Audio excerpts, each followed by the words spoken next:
This happened 2 months ago in January of 2019. My parents went out to a party. They told me they wouldn't be back until at least 3 a.m. in the morning because the party was supposed to start at 8 p.m. and the party was going to be in New Jersey. We live in Connecticut, so it takes a while to get there and back.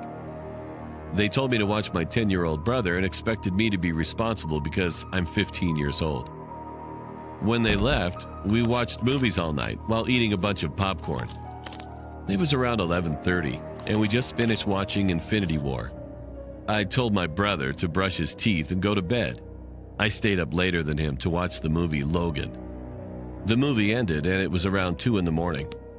I was getting ready for bed when my brother came down the stairs.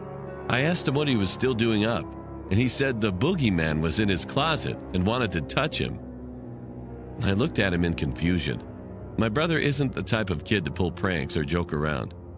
He wanted me to check it out. I said fine and started saying he probably just heard a house noise. He said he heard a noise coming from his closet, and when he checked inside, the boogeyman was there and said he wanted to touch him. We went inside his room. I turned on the light and we went to the closet door. I opened it, and what I saw made me seriously angry. There was a tall, scruffy-looking man with long, black, greasy hair. He looked as if he was in his mid-40s and was fairly built. I was pissed off when I saw this creep watching my 10-year-old brother sleep, and I figured out what my brother meant when he said the boogeyman wanted to touch him. I was so pissed off. I punched his throat.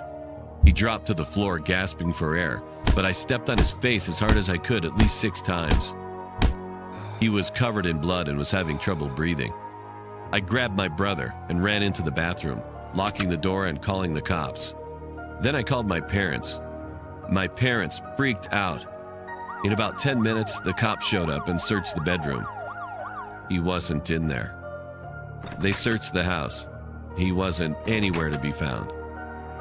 I gave them a good description of his appearance, and an officer even stayed at our house until sunrise.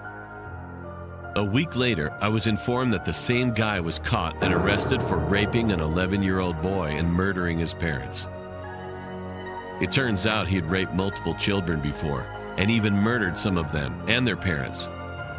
He was 47 years old and received a death sentence. If my brother never came downstairs to tell me what happened, then I fear the worst could have happened to him. And I'm extremely thankful that didn't happen.